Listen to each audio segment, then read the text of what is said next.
The D.C. U.S. Attorney's Office spoke to former FBI Director James Comey about allegations that Andrew McCabe knowingly misled federal agents, as well as Comey himself, over authorizing leaks to the media. If charged and found guilty, McCabe faces a 5-year prison sentence for deceiving federal agents 4 times, including 3 times under oath. A little more than a month ago, we confirmed that we had been advised that a criminal referral to the U.S. Attorney's Office had been made regarding Mr. McCabe. Andrew McCabe's attorney, Michael Bromwich, told the Washington Post in a statement, "We said at the time that we were confident that unless there's inappropriate pressure from high levels of the administration, the U.S. Attorney's Office would conclude that it should decline to prosecute. Our view has not changed." McCabe had consistently denied he misled anyone while in his position. Justice Department Inspector General Michael Horowitz accused McCabe in April of breaking federal law and misleading agents. Horowitz's allegations don't guarantee charges will be brought, however. On the Justice Department's recommendation, Attorney General Jeff Sessions fired McCabe on March 16, 2018. McCabe was fired 2 days before he was set to retire. James Comey's questioning is a reflection of the seriousness with which investigators are approaching the McCabe case, according to the Washington Post. Narrator's note: let's translate for those of us not quite up to speed. The Washington Post reported that a former high-level D.C. establishment fixer sat down with low-level fixers, presumably, to establish whether a criminal referral made by an unnamed source regarding the crimes committed by a third mid-level fixer, recently fired by Attorney General Jeff, I've recused myself from all duties, Sessions, are criminal enough to warrant prosecution, and whether the mid-level fixer in question, an underling of the high-level fixer interviewed, knowingly misled him, as he did federal agents.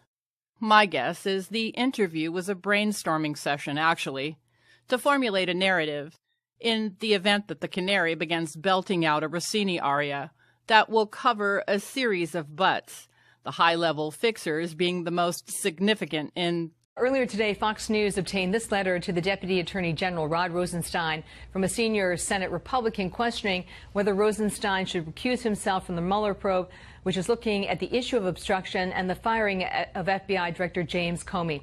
When President Trump fired Director Comey, he said he relied on a memo drafted by Rosenstein. In the new letter, Republican Senator Lindsey Graham questions whether Rosenstein is a relevant witness for Special Counsel Robert Mueller, presenting a potential conflict of interest. It reads in part, quote, "It's been widely reported that Special Counsel Robert Mueller's investigation includes whether President Trump obstructed the Russia probe by firing former FBI Director James Comey. Importantly, when President Trump fired Director Comey in May 2017, he relied on a memorandum prepared by you to justify the firing. If so, should you recuse yourself from further interactions with and oversight of the Mueller investigation?" This morning, Fox News asked the Justice Department if they have the letter from Senator Graham and whether they have any comment. There was no immediate response, Heather. Well, what about a response to this? $16 million. Any new details about the skyrocketing cost of the Russia investigation? Well, we've got the report itself, and according to that report, the taxpayer-funded Special Counsel Russia probe spent nearly $17 million, as you say, since they opened, or Robert Mueller took over the investigation last year.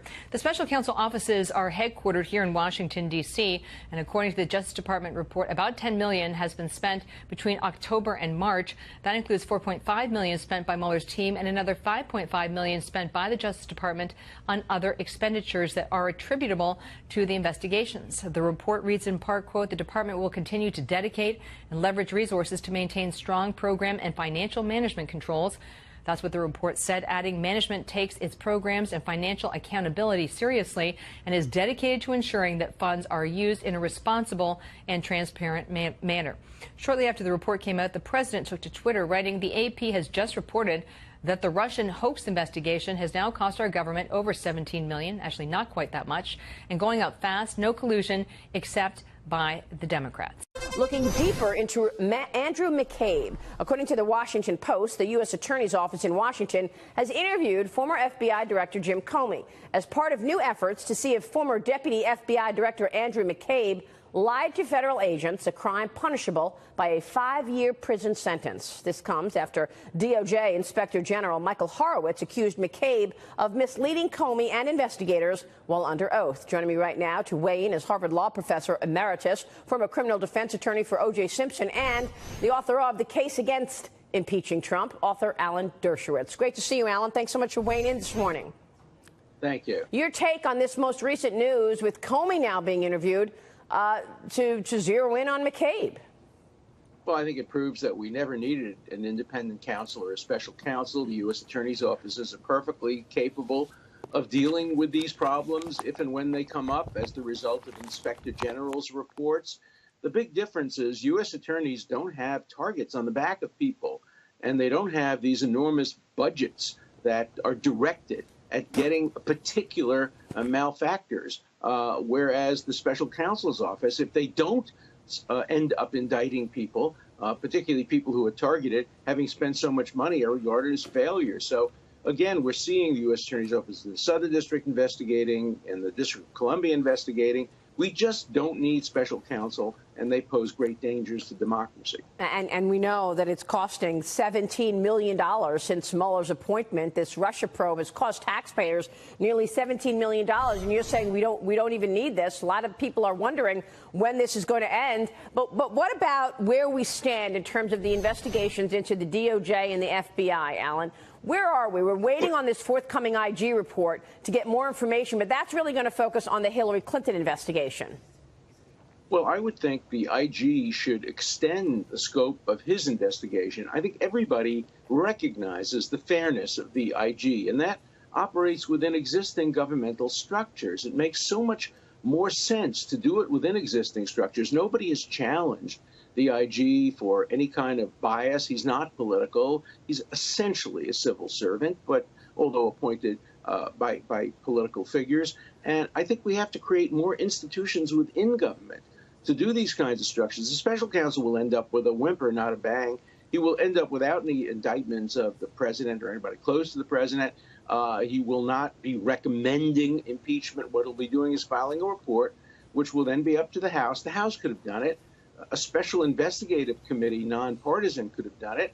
I think the idea of immediately going to special counsel as soon as we saw the recusal of the Attorney General, and by the way, the Deputy Attorney General should be recused because he is a witness in the case, and the firing of Comey, we never should have had a special counsel appointed. And I think history will, again, as it did in the Clinton case and other cases, not look kindly on the appointment of special counsel.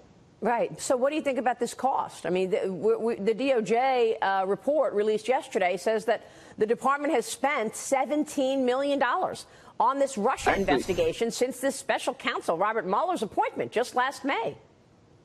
Well, I think the cost is one of the factors. I'm much more concerned about the civil liberties implications of telling a new government appointee, you have to look into a particular issue and go after particular people, and unless you do, we'll regard you as a failure. The cost is a factor, but I think the targeting coupled with the cost is what poses the dangers to democracy. So do you think we are going to, in fact, see any justice here? I mean, the fact that the civil liberties are such an important issue here, do you think people understand this and we're going to see justice as a result of the impact to our civil liberties?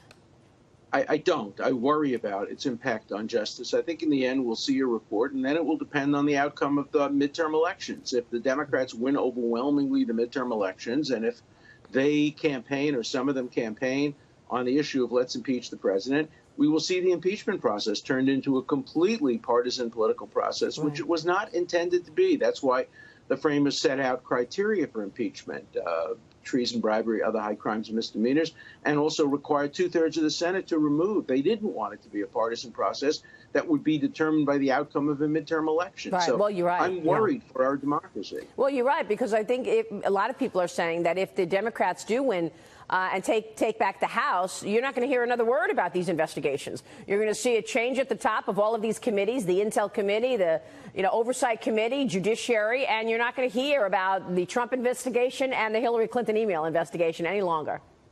Well, that's why I would have hoped for the appointment of a nonpartisan commission like the 9/11 Commission, which could transcend partisan politics. And the American public is entitled to the truth. Look, Russia did try to influence this election. Whether they had any impact or not, we don't know.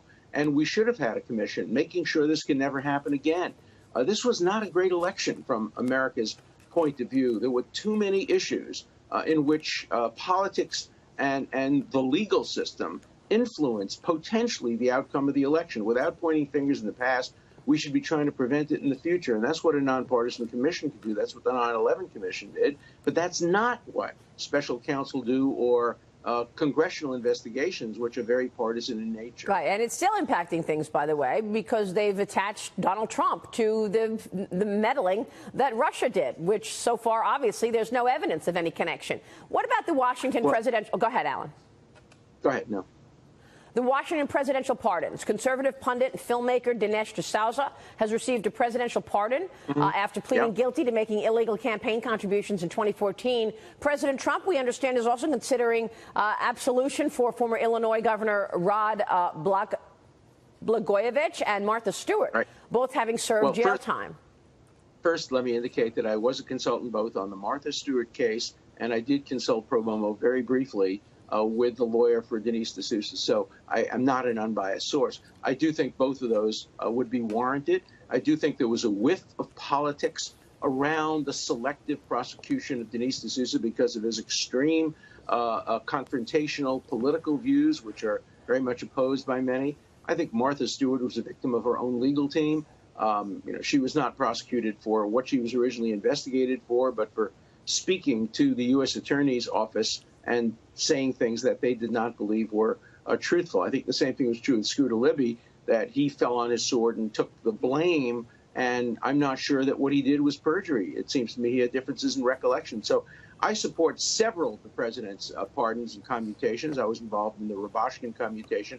I am not a supporter, however, of the RP of the sheriff from Arizona. I think that was a very questionable pardon, because it could send a message that people are entitled to violate the judicial rules and will be pardoned if they do it. So I'm basically 4 for 5 in support of the president, but not 100%. Real quick, Alan, what are you expecting from the IG report? I think it's probably going to hit next week.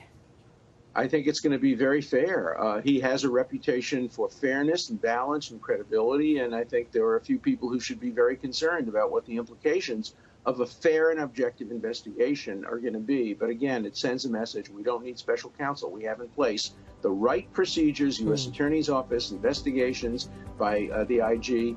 That's the way we should proceed. Alan, good to see you this morning. Thanks so much. Thank you. Alan Dershowitz.